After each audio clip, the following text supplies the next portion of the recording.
एकत्व विभक्त्व स्वरूपी शुद्धात्मा का व्याख्यान कर रहे हैं और शुद्धात्मा के प्रति विपरीत धारणा के कारण यह जीव संसार में दुखों को भोग रहा है। संसारी प्राणी अज्ञान के कारण संसार रूपी महासागर में चिरकाल से भटकता आया है और अज्ञान के कारण ही चिरकाल तक भटकता रहेगा, अर्थात गोता खाता रहेगा। राग द्वेष रूपी दो दीर्घ रस्सियों के माध्यम से मथानी की तरह यह जीव संसार में घूमता है। यह राग द्वेष का अर्थ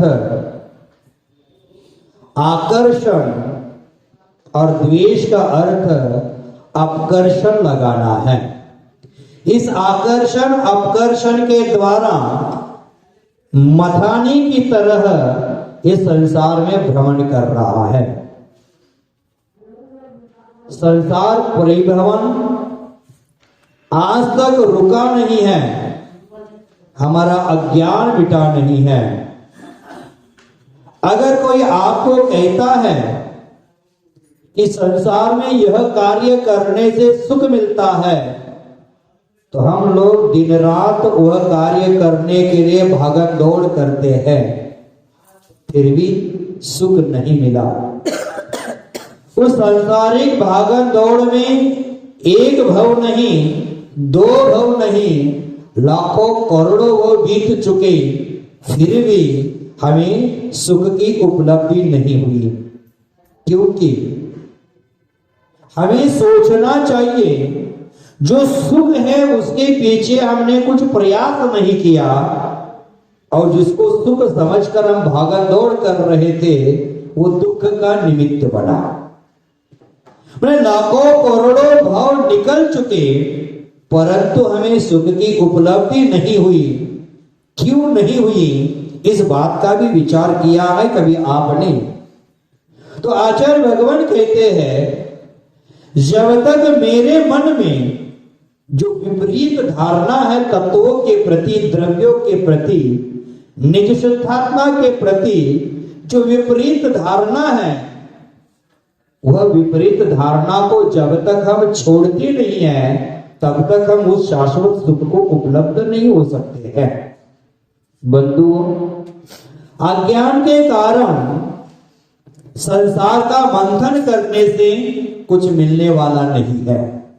अगर दिन रात हम भूसा कूटेंगे और रत्न मिलेगा ऐसी कल्पना करेंगे तो वह मूर्ख कल्पना है, अज्ञानता है। क्योंकि अगर संसार में सुख होता तो आज तक मिल ही जाता, लेकिन राग द्वेष के साथ संसार को पूरा पूरा छान लिया, फिर भी सुख का अंश भी नहीं मिला। भूधर दास जी 12 भावना में कहते हैं, दाम बिना निर्धन दुखी, तृष्णावश धनवान, कभू न सुख संसार में, सब जग देखो छान। मैंने पूरा संसार मैंने छान कर देख लिया, परंतु दुख से मुक्ति का मार्ग आज तक मुझे प्राप्त नहीं हुआ, सुख साधन नहीं प्राप्त हुई। तो आचार्य भगवान समझदार कलश में कहते हैं कि राग द्वेष से युक्त ज्ञान है, वस्तुतः वह अज्ञान ही है, और राग द्वेष से मुक्त ज्ञान है वही समीचीन ज्ञान है, वही सम्यक ज्ञान है। आज वर्तमान में हमारे ज्ञान में राग द्वेष की धूल मिश्रित हो चुकी है। उसी कारण से परम्पवादी लोग होते हैं, कभी कर्म को ही आत्मा मानते हैं, कभी शरीर को आत्मा मानते हैं। कर्मोदय से तीव्र मंद अनुभव हो रहा है, अनुभव हो रहा है, उसको ही जीव मान रहे। ये मूर्ख कल्पना हम करते मात्र समीचीन ज्ञान का अभाव होने के कारण।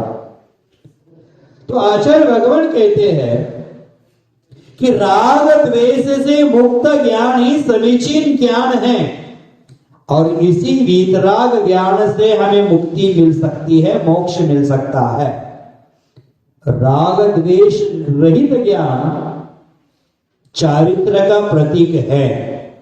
ध्यान रहे, आप अपने जीवन में कुछ नहीं कर सकते तो मत कर लेना, अथवा जीवन में बहुत कुछ कर सकते हो कर लेना, उसमें हिचकिचाना नहीं। जो मन में आए कार्य कर लेना, लेकिन 3 कार्य कभी मत कर देना, राग द्वेष और मोह को कभी मत कर देना।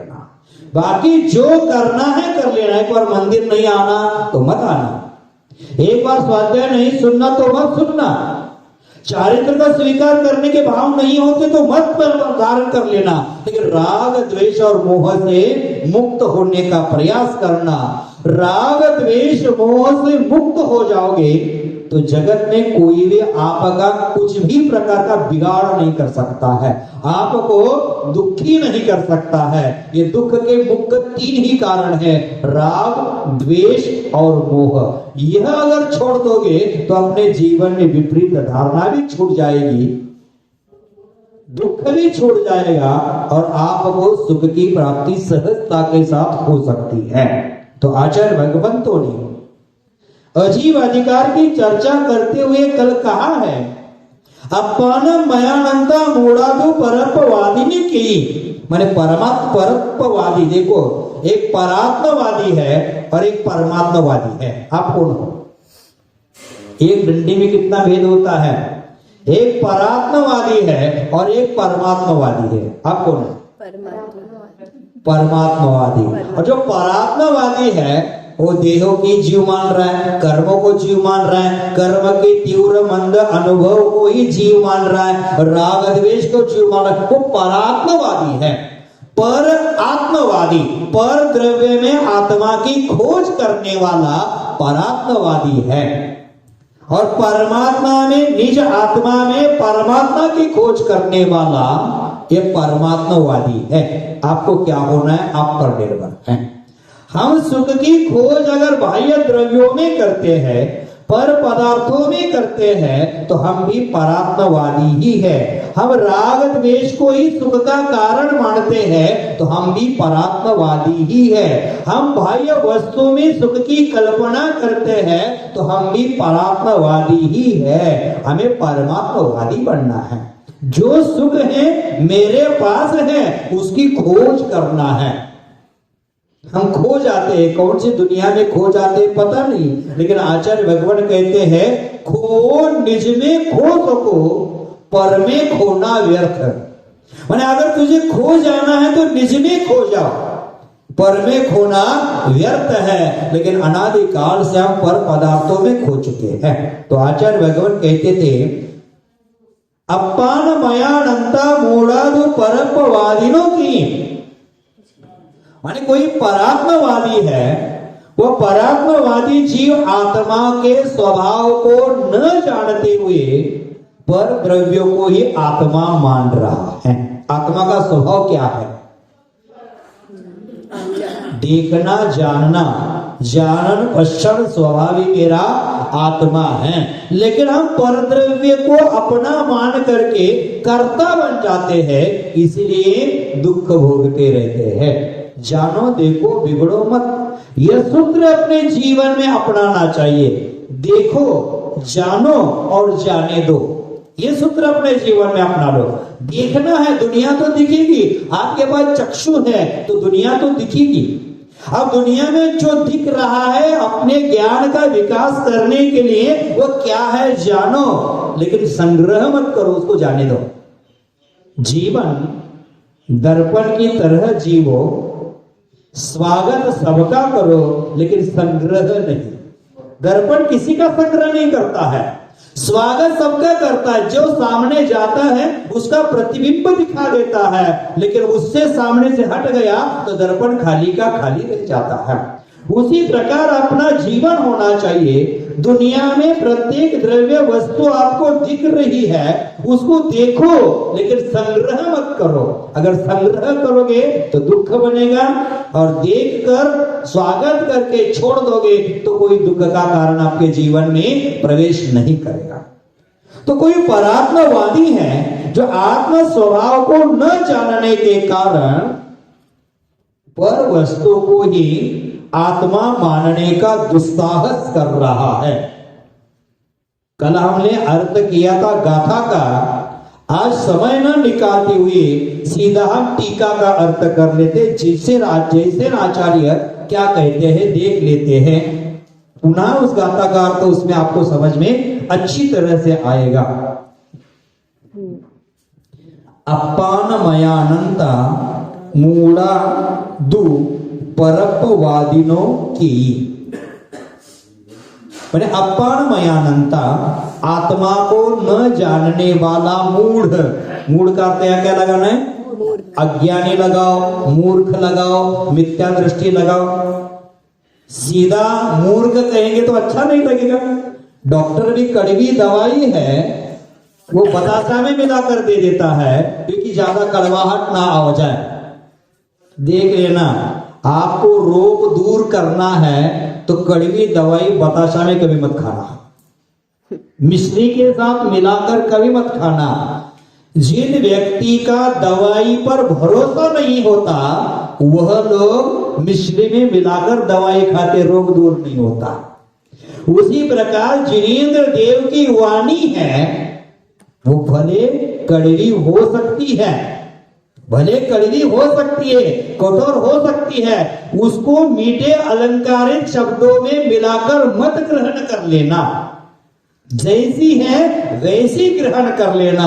वक्ताओं को भी ध्यान रखना चाहिए, जिनेंद्र देव की जैसी वाणी है वैसी श्रोताओं के पात्र में परोसनी चाहिए। लेकिन आज वक्ता श्रोताओं के पात्र में वाणी देते हुए मिलावट कर देते हैं और मिलावट से जीव की गिरावट होती है, सजावट नहीं होती।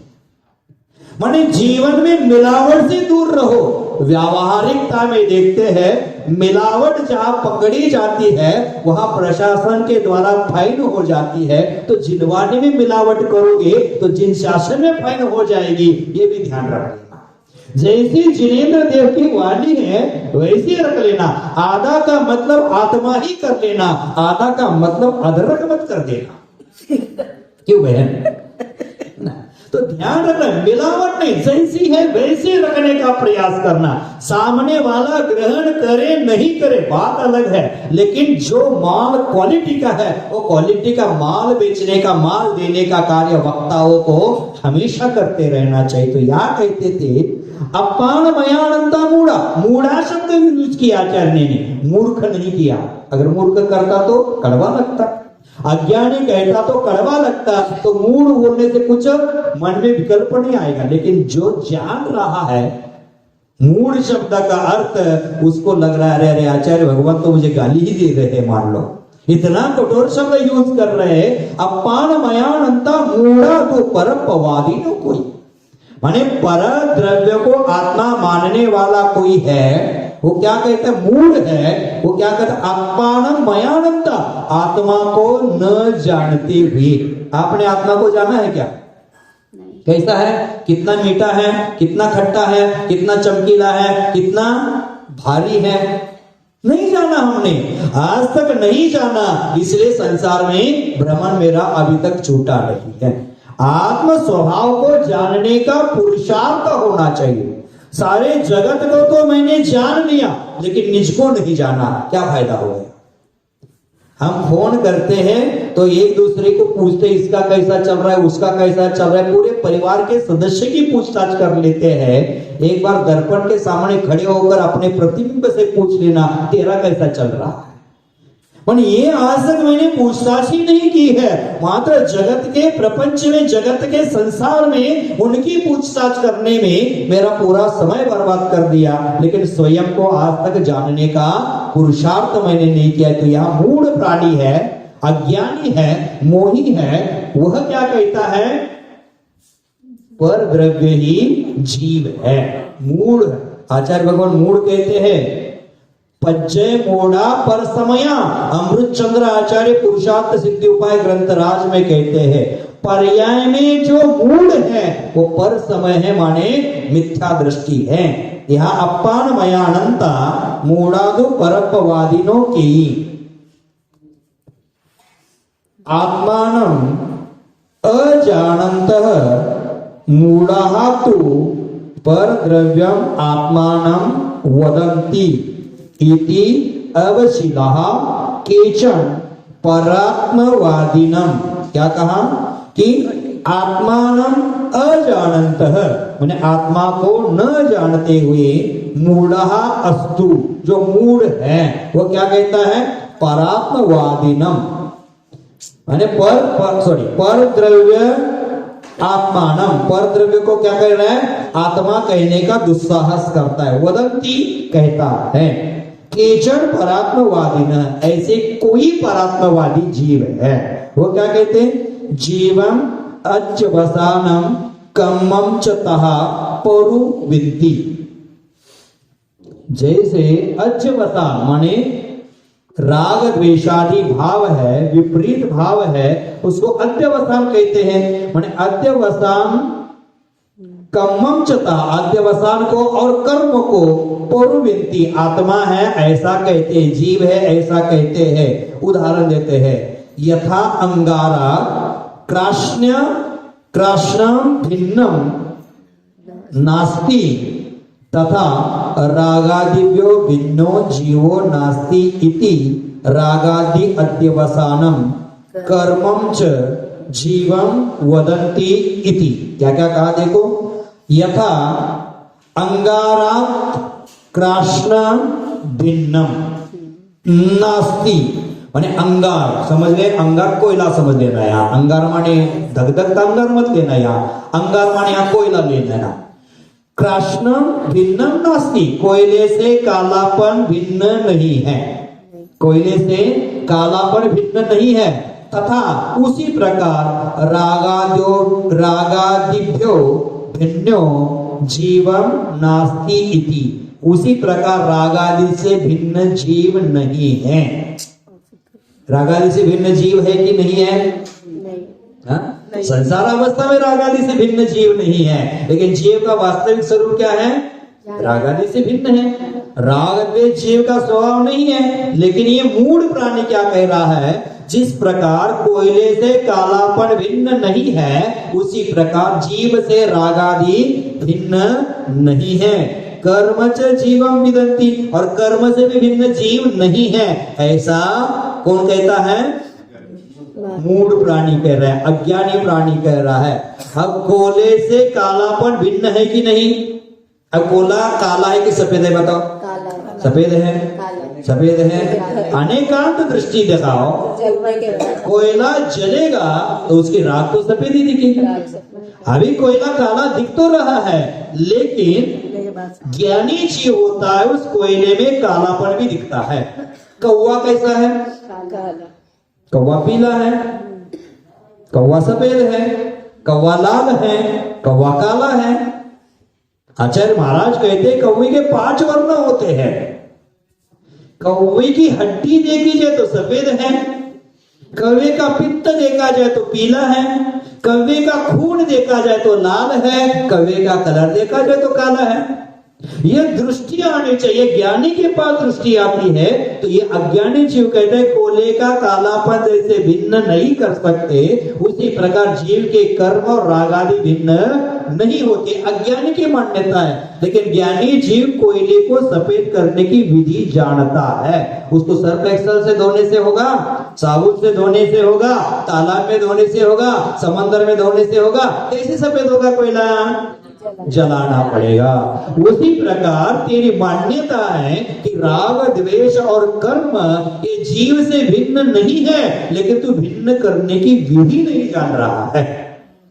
कोयले को सफेद करने के लिए जलाना पड़ा उसी प्रकार मेरे आत्मा से राग आदि को भिन्न करने की विधि है चारित्र को स्वीकार।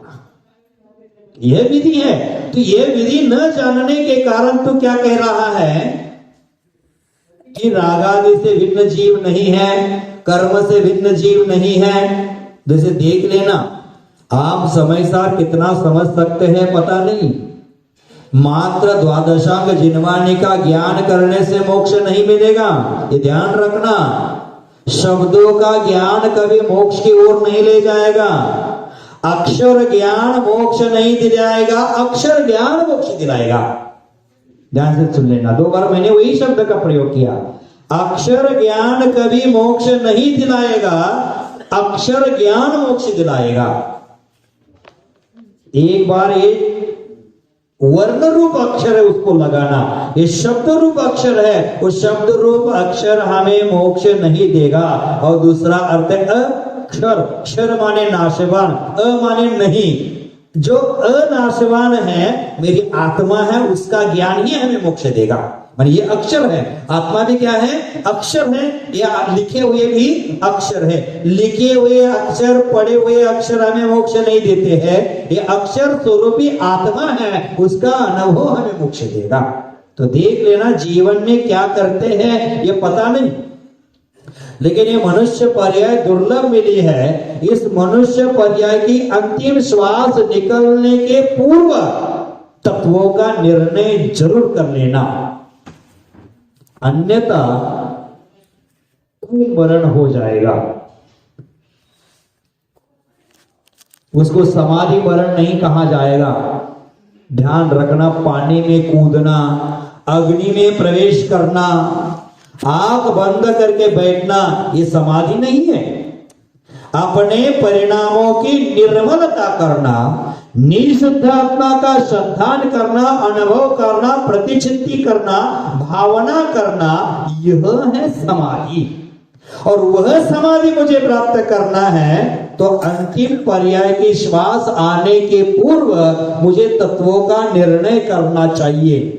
यदि तत्व निर्णय नहीं कर सकते, तत्व निर्णय करने का क्षयोक्षम हमारे पास नहीं है, तो जो तत्व है उसकी श्रद्धान तो करना। जो सर्वज्ञ देव ने कहा है उसका श्रद्धान तो जरूर कर लेना। जो सर्वज्ञ देव ने कहा है वही सत्य है, ये निर्णय जरूर कर लेना।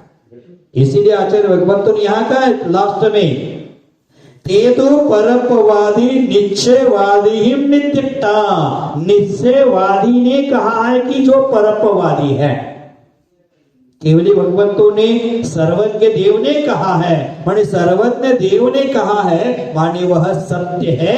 यह तो निर्णय हमें कम से कम इस मनुष्य पर्याय की अंतिम श्वास निकलने के पूर्व करना ही चाहिए। अगर ये निर्णय नहीं होगा तो मनुष्य पर्याय मिलकर भी व्यर्थ गए। क्या कमाया मैंने? कुछ नहीं कमाई स्थिति हो जाएगी। तो आचार्य महाराज कहते थे यहाँ कि जैसे कृष्ण वर्ण का अंगार है, वह कालापन उससे दूर नहीं है, अलग नहीं है, उसी प्रकार रागादि से और कर्म से आत्मा भिन्न नहीं है। ऐसा कौन मान रहा है? परात्मवादी जीव है वह मान रहा है। अथ अवरे अच वसाने दो तीव्र मंदानुभावगम जीवम मनंती। और कोई जीव है क्या करते हैं कि जो अध्यवसान है, माने रागादि भाव है, उस रागादि भाव के तीव्र और मंद अनुभव को जीव कहते हैं। मैं रागी हूँ, मैं द्वेषी हूँ, मैं क्षमाशील हूँ, मैं लोभी हूँ, मैं मोही हूँ। ये जो मान्यता बैठी है ना, ये ऐसी मान्यता कई लोगों की है। उदाहरण देते और केचन एकांतवादी न, देखो जैन धर्म एकांतवादी है कि अनेकांतवादी है? हाँ, केचन एकांतवादी, कोई एकांतवादी जीव है और रागादि अध्यवसानेषु, रागादि अध्यवसान भावों में क्या करता है? तीव्र मंद तारतम्य अनुभाव स्वरूपम शक्ति महात्म्यम गच्छति इति। क्या कहते हैं? कि जो रागादि अध्यवसान भाव है, रागादि दी शब्द जोड़ते हैं तो बहुत जोड़ लेना उसमें, क्रोध है, मान है, माया है, लोभ है, जो भी विभाव भाव है, असंज्ञात लोक प्रमाण विभाव भाव यहाँ जोड़ना। जो रागादि विभाव भाव है उसके तीव्र और मंद तारतम्य भाव स्वरूप शक्ति महात्म्य माने शक्ति संग्रह, शक्ति समूह, तीव्र मंदतम भाव है, शक्ति समूह है, उसके अनुभव है, उसको ही जीव मानने का दुस्साहस करता है। तीव्र मंदानो भावगतम जीवम मन्यते, जीव का तीव्र राग मंद भाव होता है उसको ही जीव कहते हैं। कि तीव्र राग आता है, मुझे बहुत कषाय आता है, मुझे आता है क्या? कर्मों के निमित्त से मैं कर रहा हूं, लेकिन मैं शाश्वत सत्य क्या मानता हूं? मुझे क्रोध आता है, मुझे लोभ है, मुझे मोह है, मुझे राग है, मुझे द्वेष है, मुझे क्यों मान रहा है? तो मेरा तो वो स्वरूप ही नहीं है।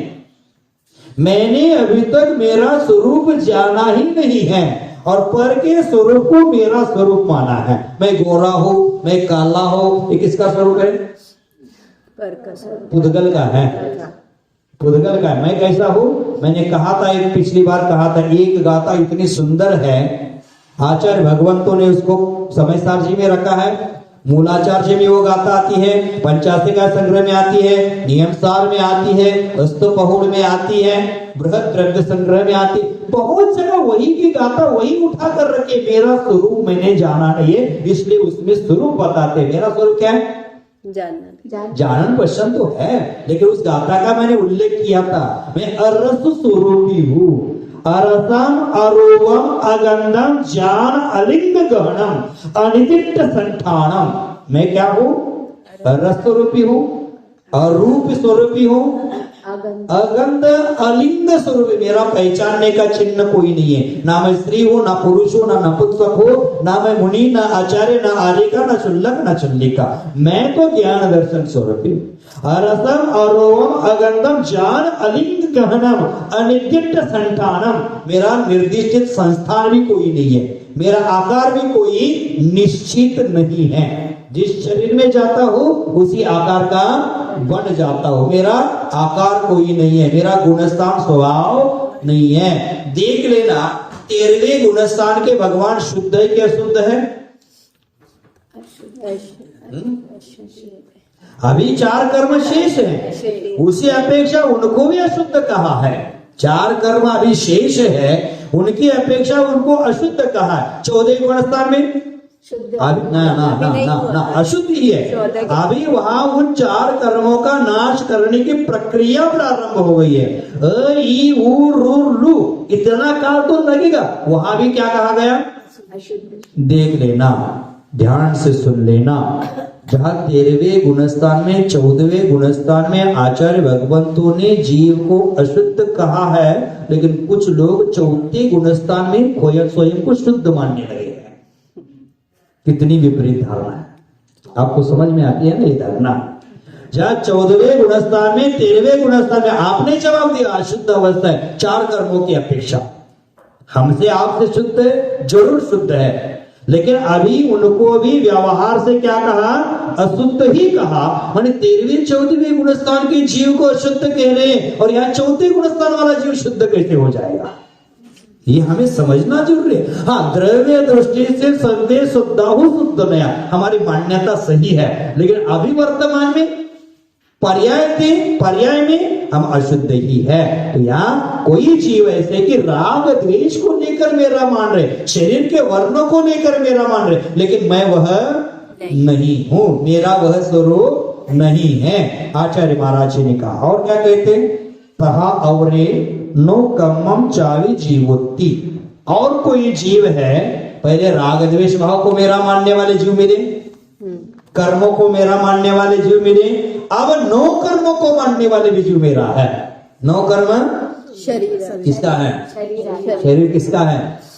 शरीर किसका है? उसको ठंडा लगते तो क्या क्या पहन कर आए, कितना पहन कर आए, ये मेरा तो है नहीं। ये सावधान में होना चाहिए। अभी आचरण में नहीं आया, बात अलग है। अभी आचरण में नहीं आ रहा है, बात अलग है, लेकिन श्रद्धा में तो होना चाहिए। ये शरीर मेरा नहीं है। आज घर में जाकर शाम को बैठ लेना आराम से और विचार करना, ये शरीर मेरा नहीं है, ये घर मेरा नहीं है, सोने के अलंकार आभूषण मेरे नहीं है, और धीरे से बोल देना पति भी मेरा नहीं है। भाई बोलने में, श्रद्धान करने में क्या जाता है, संस्कार करने में क्या जाता है। मैंने धीरे से इसलिए बोला, अगर जोर से बोलेगे तो बोलेगा कौन मंदिर में आया है, ऐसा सिखा रहा है, मेरी पत्नी को भड़का रहा है, झगड़े की जड़ ना बन जाए, इसलिए धीरे से बोलने के। माने कोई जीव रागादि अध्यवसान को मेरा मानते हैं, कोई जीव कर्मों को मेरा मानते हैं, तो तीसरे नंबर के जीव क्या मैंने नो कर्म को, शरीर को मेरा मानते हैं, अथवा शरीर के साथ और जितने भी कर्म बंध के निमित्त है उनको अपना मानते हैं। तीन जीव तो मिले, आप कहा हो अपनी परीक्षण कर लेना है ना। तीन में तो आप है कि नहीं, व्यवहार से देख लेना, तीन में आप है कि नहीं निर्णय करना। और भी कहेंगे आगे, तो कहते हैं तहा अवरे नो कम्मम चारि जीवोत्ति, वैसे ही क्या कहते हैं, तथा एव अपरे, तथा एव अपरे। जिनवानी वहां बहुत है, जिनको चाहिए तो ले लेना। जिनवानी में देखकर करोगे तो अच्छा लगेगा, नहीं तो ऐसे बैठे रहेंगे तो क्या होगा। कुछ समझ में नहीं आए अथवा नहीं आए, कम से कम उपयोग तो उन अक्षरों पर लगाओ। ये अक्षरों का उपयोग एक दिन अक्षर ज्ञान के लिए निमित्त बनेगा। तो क्या है, कम्मद्वस्त जीवम अवरे अपरे कर्म बोधयम, सॉरी, तथा एव अपरे, अपरे का मतलब होता है अन्य, तथा एव उसी प्रकार अन्य चार्वाकादयः, चार्वाक मतावलंबी। आप कौन से मत के हैं, एक चार्वाक मत होता है, एक नैयायिक मत होता है, एक वैशेषिक मत होता है, एक बौद्ध मत होता है, एक जैन मत होता है। आप कौन हो, जैन मत। अगर आपकी मान्यता होगी कि अध्यवसान भाव ही मेरा स्वरूप है, कर्म नौ कर्म ही मेरा स्वरूप है, तो आप हो गए चार्वाक मतावलंबी, जैन मतावलंबी, तो बचेगी नहीं। हमारी मान्यता बनती है, उसी प्रकार हम मत अपने जीवन में लाते। चार्वाकादय कर्म नौ कर्म रहित परात्म अभेद विज्ञान शून्य, माने क्या, भेद ज्ञान से शून्य है। केचन नो कर्म रहित, माने कर्म नो कर्म रहित। ये चार्वाक लोग तो आत्मा को कर्म नो कर्म रहित तो मान रहे हैं, लेकिन भेद विज्ञान से शून्य है। और भेद विज्ञान से शून्य होने के कारण शरीरादि नौ कर्म च अपि जीवम मन्यन्ते। क्या कहा, शरीर आदि नौ कर्मों को ही क्या मानते हैं, जीव मान रहे हैं। ये चार्वाक मतावलंबी है, ये जीव मानते हैं। पुनः कर्मानुभाग विच्चन्ति अपरे, पुनः कोई जीव ऐसे हैं कर्मानुभाग लता दारव अस्ति पाषाण रूपम जीवम इच्छन्ति। क्या कहते, देखो कोई जीव ऐसे हैं कर्मानुभाग, कर्मानुभाग माने कर्म की शक्ति, कर्म की पावर, कर्म की ऊर्जा।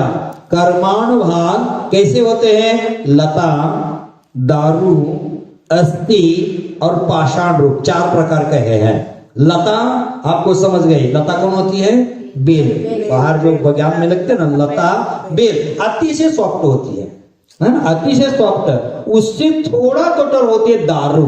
दारू माने पीने वाली मत लगा देना, या दारू माने पीने वाले नहीं, दारू माने हम लकड़ी लगा। दारू की लकड़ी होती है एकदम सॉफ्ट, जैसे आपकी माचिस की तिल्ली की लकड़ी होती है, देवदारू की होती है, देवदारू वृक्ष का नाम है। तो दारू की लकड़ी है वो थोड़ा उससे कठोर होती है, उससे कठोर पहले अस्थि आया ना, अस्थि माने अपनी हड्डी, हड्डी होती है वो और कठिन। कई लोग हड्डी को भी चूर कर देते हैं, कई लोग, कई मतावलंबी है जैसे जो मांस भक्षी है हड्डी को भी चूर कर रहे हैं, हड्डी को भी चबा रहे हैं। कुत्ता होता है हड्डी को चबा देता है, माने लता से कठोर दारू, माने क्या, लकड़ी लगा पुनः उससे कठोर हस्ती, हस्ती माने हड्डी, और हस्ती से कठोर पाषाण, माने जो कर्म का उदय है उसकी फलदान शक्ति है। कोई कर्म है थोड़े सॉफ्ट है, उससे ज्यादा परेशान करने वाले हैं, उससे ज्यादा परेशान करने वाले, और कुछ कर्म ऐसे निधत्ति निकाचित कर्म है वो ज्यादा परेशान करते हैं। उसी प्रकार जो कर्मों का उदय है लता दारव अस्थि पाषाण रूप है, ऐसे उसी को ही क्या मानते हैं, जीव मानते हैं। माने तीव्र मंद मंदत्व उदय होता है उसको ही जीव मानने का दुस्साहस करते हैं। कर्म के उदय से कर्मानुभाग है, कर्म फलदान है, शक्ति है, पावर्स है, उसको ही क्या मान रहे हैं, जीव मान रहे। मेरी उपवास करने की शक्ति है, 10 उपवास करने की शक्ति है, ये क्यों मान रहा है बेटा? आत्मा का खाना स्वभाव ही नहीं है, आत्मा का खाना स्वभाव ही नहीं, तो तेरी शक्ति कहां है? यह तूने अभी शक्ति को प्रकट रूप दिया ही नहीं, लेकिन 10 उपवास करने की शक्ति को ही मेरा स्वरूप मान रहा है। वो कर्मों के उदय से तुझे मिली है, कर्म के क्षयक्षम से तुझे मिली है, उसको ही तू मान रहा है। लेकिन कर्म के क्षयक्षम से मिलने वाली शक्ति मेरी नहीं है, कर्म उदय से रहित जो शक्ति है वो मेरी शक्ति है, वो अनंत शक्ति है। उस अनंत शक्ति को मुझे प्रकट करना है। पुनः कथम भूत सहज अनुभाग, अनुभाग कैसा होता है? सवाल किया। तीव्रतन मंदतन गुणे ही जो सो हवति जीवो, तीव्रतम मंदतम गुणाभ्याम वर्तते यह स जीव भवति।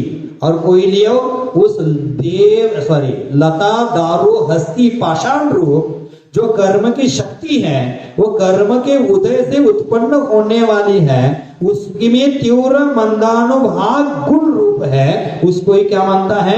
मेरा स्वरूप मानता है। वह भी एक प्रकार का जीव आज जगत में दिखता है। ये कितने नंबर का हो गया?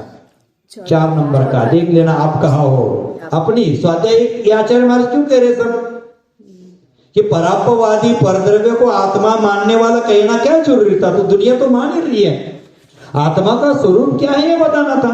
लेकिन ये क्यों कह रहे हैं? हम कहां खड़े हैं परीक्षण करने के लिए बताया है। जैसे रामायण में राम जी के बारे में ही दिखा देते, राम जी के बारे में ही लिख लेते, लेकिन रावण के बारे में क्यों लिखना पड़ा? कि रावण इतना दुष्ट था, अन्यायी था, अधार्मिक था, यह बताने के बाद ही राम जी की श्रेष्ठता पता चलेगी। इसीलिए राम से ज्यादा रावण के बारे में रामायण में लिखा है। उसी प्रकार आचार्य महाराज आज निशुद्ध आत्मा का चर्चा करते एक गाथा कह रहे हैं और विपरीत मान्यता वालों के लिए 5 गाथा।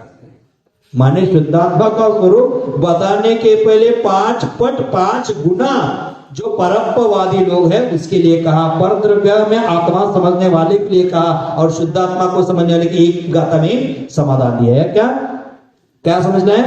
जो कर्म का उदय तीव्र मंद गुण रूप है, शक्ति है, उसको ही अपना मानने का दुस्साहस करता है। जीवो कम्मम ऊहयम दोन्निमी खलु केवी जीव मिच्छन्ति। अब जीव कम्मम ऊहयम माने जीव और कर्म, ऊहयम, ऊहयम का अर्थ उभय, उदय में लगाना है, उदय उभय, उभय माने दोनों को। पहले एक को लिया था ना, कोई कर्म को अपना मानता है, कोई राग द्वेष को अपना मानता है। अब क्या है? कर्म और राग द्वेष दोनों को उभय, उभय माने क्या हो गया? 2। उभयम दोन्नी खलु केवी जीव मिच्छन्ति। कोई लोग हैं कि दोनों को ही जीव मानते हैं। जीव कर्म उभयम द्वे अपि जीव कर्मणि शिखरणिवत् खलु स्फुटम जीव मिच्छन्ति। क्या कहते? जीव को कैसा मान रहे हैं? जीव और कर्म को शिखरणिवत्, शिखरणिवत् माने पिछले बार आए थे उस समय भी इसका अर्थ बताए थे, फिर भी पहली बार ये शब्द आकर गया आपको। शिखरणी, एक शिखरणी छंद होता है जो महावीराष्ट का बोलते, शिखरणी छंद में बोलते हैं, लेकिन यह शिखरणी का अर्थ है श्रीखंड। ये क्या अर्थ है शिखरणी का? श्रीखंड। जैसे कोई जीव है क्या, कर्मोदय और कर्म, जीव और कर्म को एक मानते हैं। कैसे मानते हैं? शिखरणीवत, माने श्रीखंड की तरह। अब श्रीखंड की टेस्ट कैसे बताओ, खट्टी है कि मीठी है? मिक्स है। उसी प्रकार ये पगला निर्णय ही नहीं कर रहा है कि जीव कौन है कर्म कौन है, दोनों को एक में करके मान रहा है। शिखरणीवत, शिखरणीवत खलु जीवम विच्यति, वास्तविक, खलु का अर्थ होता है वास्तविक, निश्चय से शिखरणीवत जीव है, माने कर्म और जीव एक मेक है, उसको भिन्न करने का कोई साधन नहीं है, ऐसी मान्यता वाला ये लोग है। कितने नंबर का हो गया? चौथा। अब 5 हो गया, चौथा देख लेना। कस्मा उदाहरण देते, कैसा उसका एक स्वरूप है। कस्मा अष्ट कर्म संयोगात् अन्यस्य शुद्ध जीवस्य अनुपपत्ति है, माने 8 प्रकार के कर्म संयोग से अन्य जीव की उत्पत्ति नहीं होती है, ऐसी उनकी मान्यता है। अब जीव की उत्पत्ति कर्म से हुई है कि जीव शाश्वत है? जीव तो शाश्वत है, लेकिन इसकी मान्यता क्या है? कर्म से ही उत्पन्न हो गया जीव। जैसे दीपक में घी नहीं होगा तो जलेगा कहां से, उसी प्रकार कर्म नहीं रहेगा तो जीव कहां से रहेगा, ऐसी उन जीवों की मान्यता होती है। पुनः अवरे संजोगेन तो कम्मानम जीव मिच्छति अपरे केचन, और कोई जीव ऐसे होते हैं अष्ट काष्ठ खटावत अकर्मणाम संयोगेन अपि जीवम इच्छन्ति। जैसे अष्ट काष्ठ खटावत, 8 खाट, क्या होते काटने आपको सोफा, सोने का खाट समझ लेना, खाट समझ गए ना, ये चौकी समझ लेना, सामने आपकी लंबी चौकी लगाई उसको समझ लेना। वो कहते हैं अष्ट काष्ठ खटावत, 8 प्रकार के काष्ठ एकत्रित हो जाते तब खाट बन जाता है अथवा चौकी बन गई है। आज काट कौन से हैं? 4 पाए हैं और साइड में लगाई 4 पटरी है, माने उसके बिना वो बनना असंभव ही है। उसी प्रकार 8 कर्मों के बिना जीव बनना ही असंभव है, ऐसी विपरीत मान्यता इसकी है। 8 कर्म के बिना जीव है कि नहीं है? सिद्ध भगवान तो 8 कर्म से रहित होकर बैठे हैं। 8 कर्म से रहित जीव है, वो सिद्ध अवस्था को प्राप्त हो गए, लेकिन इसकी मान्यता 8 प्रकार के काष्ठ के बिना, 8 प्रकार के लकड़ी को एकत्रित किए बिना कभी खाट नहीं बनता, चौकी नहीं बनती। उसी प्रकार 8 कर्मों के बिना जीव बनता नहीं है, होता नहीं है, ऐसी केचन कई जीवों की मान्यता होती है। अष्ट कर्म संयोगात् अन्यस्य जीवस्य जीव शुद्ध जीवस्य अनुपत्ति, माने 8 कर्म के बिना शुद्ध जीव की उत्पत्ति नहीं होती है, ऐसा ये कह रहा है। होती है कि नहीं? 8 कर्मों से रहित ही शुद्ध जीव की उत्पत्ति है, लेकिन इसकी मान्यता क्या है? विपरीत मान्यता है। अतः एवं विहा बहुव्याह, ये तो 4-5 हो गए, 4-5 भेद हो गए। अब कितना कहे महाराज जी बोलते हैं, आचार्य महाराज बोलते हैं कितना कहे, मैं कहकर थक गया, कितने उदाहरण आपको दे। तो एवं यहाँ बहुव्या, इस प्रकार अथवा इससे और भी अन्य अनेक प्रकार के भेद वाले जीव रहते हैं। ये 4 तो मुख्य रूप से कहे गए, 5-4 जो कहे ये मुख्य रूप से कहे, इससे भी अनेक लोग हैं जो एवं विहा बहुविहा ऐसे मानने वाले अथवा अनेक प्रकार के मान्यता वाले अनेक जीव है। परप्पानम वदंती दुम्मेहा, एक विधा बहुविधा बहु प्रकारा देह रागादि पर्वत द्रव्यम आत्मानं वदंती दुर्मेधसो दुर्बुद्धयः। क्या कहा? ये ऐसी मान्यता वाले एक प्रकार के लोग हैं, अनेक प्रकार के लोग हैं, हजारों प्रकार के लोग मिलेंगे। नाना जीवा नाना कम्मा नाना ओदी हलद्दी, नाना प्रकार के जीव है, नाना प्रकार के जीवों के नाना प्रकार के कर्म है, और नाना प्रकार के कर्म वाले जीव के नाना प्रकार के परिणाम भी है। यहाँ सब हम एकत्रित बैठे हैं, सबके परिणाम एक जैसे है क्या? शिव कुमार है क्या? नहीं। हम ज्ञानी तो बोल नहीं सकते हैं, ज्ञानी तो आपको छोड़कर निकल गया, ज्ञानी तो आपको छोड़कर निकल गया, हमें भी उसी रास्ते पर एक दिन निकल जाना है, यह हमें सोचना है। तो यहाँ कहते हैं कि देह राग आदि से भिन्न एक प्रकार के हैं, अनेक प्रकार के। यहाँ बैठे सबके परिणाम अलग अलग हैं, अलग अलग है कि नहीं? हाँ? सबके परिणाम अलग अलग है। समय सार ग्रंथ देखते तो भी सबके परिणाम अलग अलग है, सुनते हैं तो परिणाम भी अलग अलग है। उसी प्रकार एक विहा बहुविहा अनेक प्रकार की मान्यता वाले जीव इस जगत में रहते हैं। देह रागादि पर द्रव्य को आत्मा मानने वाले, वदंती कहने वाले, दुर्मेधसो, मेधस मेध माने होता है बुद्धि, मेधावी बुद्धि वाला, अतिशय तीक्ष्ण बुद्धि वाला, वो क्या है? दुर्मेध है। माने यहाँ क्या दुर शब्द लगा तो विपरीत बुद्धि वाला, अच्छी बुद्धि नहीं, उसकी बुद्धि पर जंग चढ़ गया है, बुद्धि को ग्रहण लग गया है, अथवा दुर्बुद्धि है। दुर्बुद्धि जिसकी हो गई है वह व्यक्ति एक प्रकार के अनेक प्रकार के लोग हैं। वह कहते हैं राग आदि को मेरा मानते, शरीर को मेरा मानते, कर्म को मेरा मानते हैं। कर्म से रहित कोई आत्मा ही नहीं, राग आदि रहित कोई आत्मा ही नहीं, पर द्रव्य में आत्मा की कल्पना करते हैं। ऐसे लोगों को क्या कहा है? दुर्बुद्धि। दुर्बुद्धि। देखो आचार्य भगवान कितनी प्यार से समझाते हैं। कभी हे भव्य जीव, हे मनुष्यो, हे प्रज्ञात्मन, हे हंसात्मन, हे परमात्मन, बहुत अच्छा अच्छा कहेंगे, और सुनेगा नहीं तो हे दुर्बुद्धि, हे दुरात्मन, हे मूढ़ात्मन, हे जड़ात्मन। मैंने अच्छा, जैसे माँ होती है ना, बेटे को राजा बाबू, छोटा बाबू, बड़ा बाबू, क्या क्या क्या क्या बोलती है, और सब बोलते बोलते अगर वो खाना नहीं खाता तो थप्पड़ भी लगाती है। उसी प्रकार आचार्य महाराज भी बीच बीच में थप्पड़ भी लगा लेते हैं, आपको प्यार से भी समझा देते हैं। भव्यात्मन कहते हैं, हंसात्मन कहते हैं, ज्ञानी आत्मन कहते हैं, परमात्मन कहते हैं, और कभी कभी दुरात्मन भी कह देते हैं। आप जैसे बच्चों के साथ व्यवहार करते, प्यार से खा लिया तो ठीक, नहीं खा लिया तो उसी प्रकार प्यार से समझ गए तो ठीक, नहीं समझ गए तो दुरात्मन, मूढ़ात्मन। यहाँ क्या कहा? हे दुरात्मन, ये ऐसे दुर्बुद्धि वाले लोग हैं कि विपरीत मान्यता करते हैं। तीन दु परत्ववादी निश्चयवादी ही नित्यता। ये कौन है? परात्मवादी है। ऐसा किसने कहा?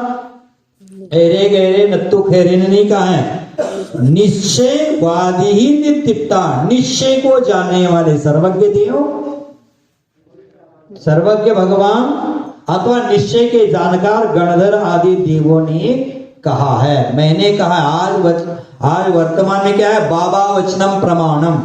हमारा जैन शासन बाबा वचनम प्रमाणम वाला नहीं है, सम्यक वचनम प्रमाणम वाला है। तो यह सम्यक वचन की सम्यक्ता देने के लिए आचार्य भगवंतों को कहना पड़ा कि किसने कहा है? निश्चयवादी ही नित्यता, निश्चयवादियों ने कहा है। आज व्यवहार में जो निश्चयवादी आप बोलते हैं ना, वो निश्चयवादी नहीं, वो एकांतवादी है। उनको निश्चयवादी मत कर देना, वो एकांतवादी है। और पीछे कहा कि एकांतवादी कौन है? जो चौथे गुणस्थान में शुद्ध मान रहा है। यहाँ तो निश्चय कह रहे कि चौदहवें गुणस्थान में भी अशुद्धि है, और ये चौथे गुणस्थान में शुद्ध मान रहे, ये एकांतवादी है। तो यहाँ क्या कहते हैं कि निश्चयवादी ने ऐसा कहा है, तेन कारणेन तु पुनः देहादि रागादिकं पर द्रव्यम आत्मानं वदन्ति ते इति अवशीलः परात्मवादिनो निश्चयवादिभिः सर्वज्ञैः निर्दिष्टः इति पंचगाताभि पूर्व पक्ष कृतः।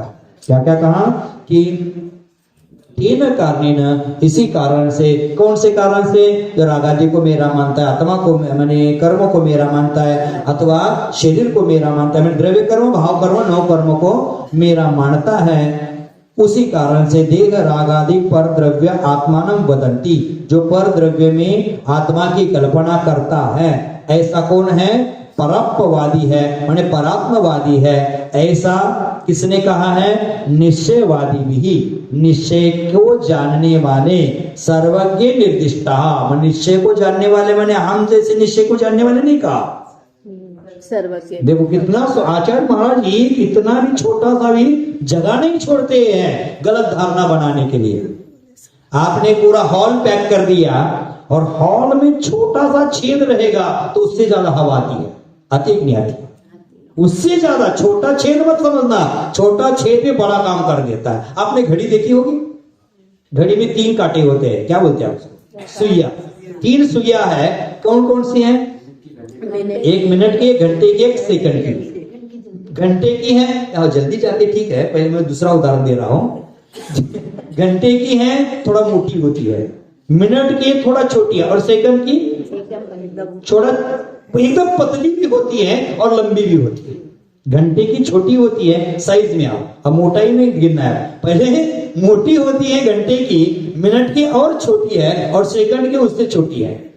अब लंबाई की अपेक्षा देखिए तो सेकंड की लंबी है, मिनट की थोड़े मिडल है, और घंटे की एकदम छोटी है।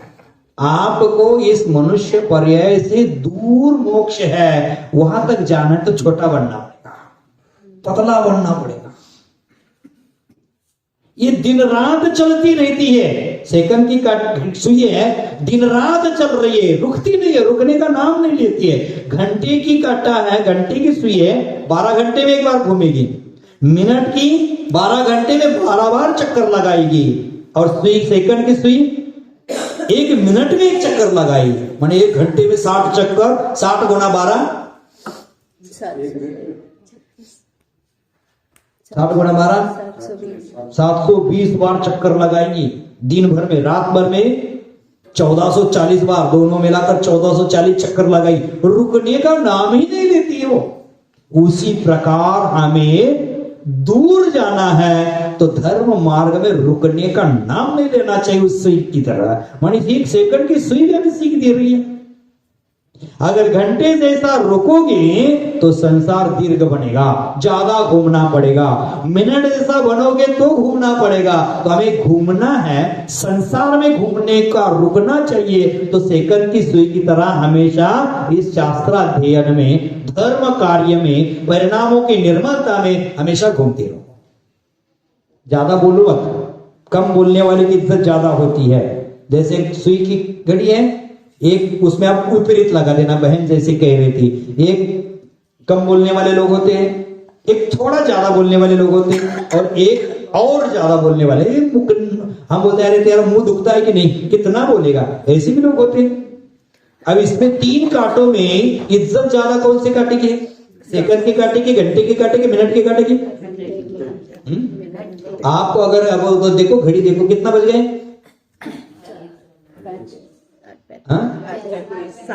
8:35 हो गए। अभी सपना बहन को 7:35 लग रहा है, ठीक, 8:35 हो गए हैं। 8:35 हो गए, सेकंड की सुई भी चल रही है, उसको की वैल्यू नहीं दिया। सेकंड की सुई के बिना 8:35 बजने वाले तो है ही नहीं। सेकंड की सुई के बिना 8:35 बजने वाले तो है नहीं, लेकिन हमने किसको ज्यादा महत्व दिया? घंटे के कांटे को, मिनट के कांटे को। उसी प्रकार ज्यादा बोलने वाले की कोई वैल्यू ही नहीं। ज्यादा चल रही ना सेकंड की सुई, उसकी कोई वैल्यू ही नहीं है। कम बोलने वाले और उससे कम बोलने वाले की ज्यादा वैल्यू होती है। इसलिए कम बोलना है और चलना ज्यादा है। धर्म मार्ग में बोलना कम है और चलना ज्यादा है, दूरियां तय ज्यादा करना है। सेकंड के कांटे की तरह चलो, लेकिन सेकंड के कांटे की तरह दिन रात बोलते मत रहना। यह आचार्य महाराज जी इसमें समझाया है। तो सर्वज्ञ देव है, वो सर्वज्ञ देव ने निर्दिष्ट, सर्वज्ञ देव ने कहा है कि ऐसे लोग संसार में रहते हैं, वो सब परात्मवादी है, वो परद्रव्य में अपनत्व स्वीकारने वाले हैं। इसमें कोई अभिप्राय नहीं है, अच्छा ही नहीं है। संसार दुख से मुक्ति मिलने वाले तो है नहीं, कुछ भी कर लेना। आज की चर्चा को मैंने समझाया कि राग द्वेष को अपना मानने वाले हैं, कर्म को अपना मानने वाले हैं, नौकर्म को अपना मानने वाले हैं, अथवा अनेक प्रकार की धारणा वाले लोग इस जगत में हैं। आप कुछ मानो ना मानो, लेकिन मरने के पहले तत्व का निर्णय कर लेना। आप जिंदगी में जो चाहे कर लेना, लेकिन राग द्वेष मोह को मत करना। इतने तीन ही विचार आज से लेकर जाना। मुझे राग द्वेष मोह नहीं करना है। आपका मोक्ष आपकी मुट्ठी में है। राग द्वेष मोह से मुक्ति हो जाएगी तो आपका मोक्ष आपके मुट्ठी में आ जाएगा। यही हमें करना है, यही हमें स्वीकारना है। आज की चर्चा को यही रोकते हैं। जय महाराज।